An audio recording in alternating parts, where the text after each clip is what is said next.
Larry Hoover is a name deeply etched into the history of Chicago's criminal underworld. He was the founder and longtime leader of the Gangster Disciples, one of the largest and most notorious street gangs in the United States. Hoover's influence began to solidify in the late 1960s and early 1970s. Under his command, the Gangster Disciples grew significantly. They expanded their operations throughout Chicago and eventually into other states.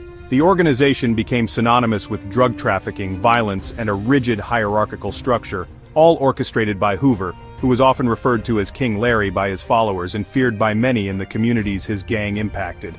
His leadership was characterized by both charisma and ruthless control. Hoover's extensive criminal career saw its first major judicial consequence in 1973. He was convicted for ordering the murder of William Pookie Young, a 19-year-old drug dealer. This state conviction resulted in a sentence of 150 to 200 years in an Illinois state prison. For many, this lengthy sentence seemed to mark the end of his direct influence. However, Hoover's ability to command did not cease with his incarceration. He proved adept at maintaining control over the Gangster Disciples even from behind prison walls. This capacity to lead from within the correctional system would later become a central point in further federal investigations against him, showcasing a complex challenge for law enforcement. Despite being incarcerated for the 1973 murder, Hoover's criminal activities persisted and even evolved. Federal prosecutors meticulously built a case demonstrating that he continued to run the Gangster Disciples' vast criminal enterprise from inside state prison. This was not a minor operation. It involved sophisticated communication and a clear chain of command. In 1997, these efforts culminated in a major federal indictment. Hoover was convicted on charges of drug conspiracy, extortion, and continuing to engage in a criminal enterprise. The federal charges underscored the depth and breadth of his ongoing illegal operations, painting a picture of a leader who was undeterred by prison walls. The 1997 federal conviction led to 6 life sentences for Larry Hoover. He was subsequently moved to ADX Florence, a federal supermax prison in Colorado, designed to hold the most dangerous inmates in the federal system. Federal prosecutors argued that Hoover, while serving his state sentence, had ordered murders, orchestrated beatings, and managed extensive drug-dealing networks across numerous states. His ability to project power and fear from confinement was a testament to his enduring control over the Gangster Disciples. A judge once described him as one of the most notorious criminals in Illinois history, a label that reflected the profound impact of his decades-long reign over a powerful criminal organization. On Wednesday, May 28, 2025, news broke that sent ripples through legal and public spheres. President Donald Trump commuted the multiple federal life sentences of Larry Hoover. This decision was confirmed by both the White House and Hoover's attorney, Jennifer Bonjean. Hoover, now in his mid-70s, had spent decades in some of the nation's most secure prisons. The commutation specifically addressed his federal convictions from 1997. It did not, however, erase his criminal record, nor did it impact his state sentence. The act of clemency by a president is a powerful executive tool, often used in the final stages of an administration, but this one in particular drew immediate and intense scrutiny due to Hoover's profile. Hoover's legal team, spearheaded by attorney Jennifer Bonjean, had long argued for his release or a reduction in his sentence. They contended that Hoover had been rehabilitated during his many years of incarceration. Bonjean emphasized that Hoover had renounced his gang affiliation and had actively worked towards becoming a positive influence, even from within prison. The argument for clemency often rests on notions of redemption and the belief that individuals can change. In Hoover's case, his attorneys pointed to his age and his reportedly changed mindset as key reasons why he was deserving of a second chance, or at least relief from the lifelong federal punishment he was serving. The White House, in announcing the commutation, likely framed the decision within broader themes of criminal justice reform or second chances, common justifications for acts of clemency. Presidential pardons and commutations can serve various purposes, from correcting perceived injustices to offering mercy. In Hoover's situation, the move was somewhat unexpected given his high-profile status as a former gang leader, directly linked to significant violence and drug trafficking. Supporters of such commutations often argue that lengthy sentences, especially life sentences without parole, do not always serve the interest of justice, particularly when an inmate is elderly or has demonstrated significant change over decades. The context of Hoover's age, now in his mid-70s, and the sheer length of time he has already served, over half a century, including his state time, are often significant factors in clemency considerations. The argument is frequently made that incarcerating elderly individuals who may no longer pose a threat to society incurs significant costs and may not align with principles of rehabilitation. For Hoover, the commutation of his federal sentences represents a significant legal victory, even if it does not mean immediate freedom. It acknowledges a possibility of change, a core tenet often debated within the justice system, and shifts the focus of his incarceration back to the state of Illinois.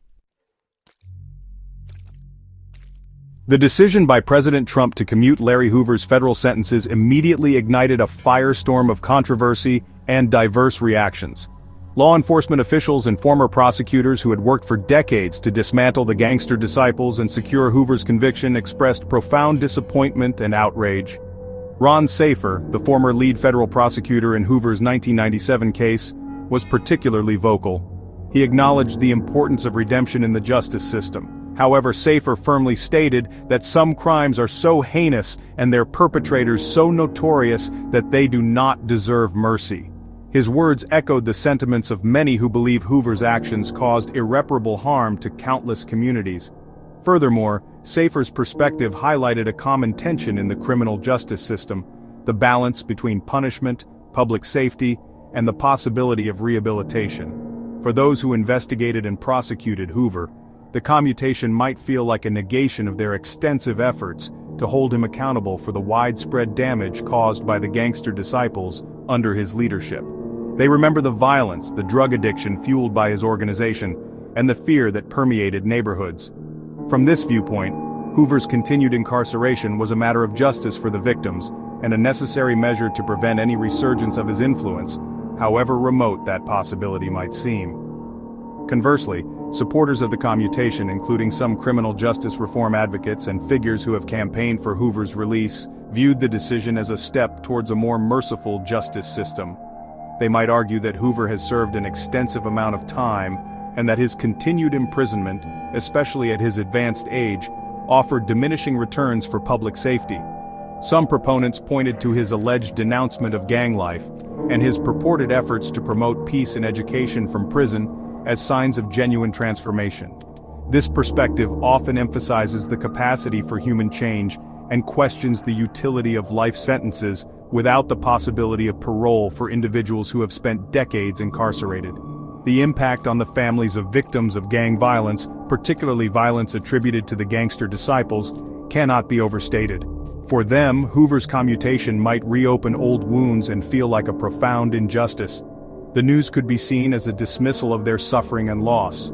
These deeply personal reactions underscore the complex human element in high-profile clemency cases. The debate also touches upon broader societal questions about who is deemed redeemable and under what circumstances mercy should be granted, especially for individuals whose past actions have caused such widespread societal harm and personal tragedy for so many people. While the commutation of Larry Hoover's federal sentences by President Trump is a significant development, it does not translate to his imminent release from custody. It is crucial to understand that Hoover still faces the remainder of his original state sentence. This sentence, handed down in 1973 for a murder conviction in Chicago, amounts to 150 to 200 years. Therefore, despite the federal clemency, Hoover is expected to be transferred from federal supermax custody, likely to a prison in Illinois, to continue serving this substantial state-level punishment. The federal commutation essentially removes one layer of his lifelong incarceration, but leaves another formidable one intact. The existence of this lengthy state sentence means that, for all practical purposes, Hoover will likely remain imprisoned for the rest of his life unless Illinois authorities also decide to grant him parole or clemency, a separate and distinct process. The state of Illinois will now have sole jurisdiction over his confinement related to the 1973 murder. This situation highlights the complexities of the American justice system, where individuals can face severe penalties at both federal and state levels for different crimes. The federal action by Trump does not compel Illinois to alter its own lawfully imposed sentence, ensuring Hoover's continued incapacitation based on that earlier conviction. This high-profile commutation inevitably sparks broader reflections on the American criminal justice system. It raises questions about the purpose of extremely long sentences such as multiple life terms or sentences spanning centuries, particularly for aging inmates. Discussions around rehabilitation versus retribution are brought to the forefront. Is the primary goal of incarceration to punish, to deter, to incapacitate, or to rehabilitate? Hoover's case, given his history and the nature of his crimes, serves as a potent example in this ongoing debate. It forces a societal conversation about whether lifelong punishment without any hope of release aligns with evolving understandings of justice and human potential for change. Ultimately, the commutation of Larry Hoover's federal sentence, while a definitive legal action, does little to settle the profound disagreements about his legacy or what constitutes true justice. The debate over whether he deserved clemency will continue, fueled by deeply held beliefs about punishment, mercy, and societal safety.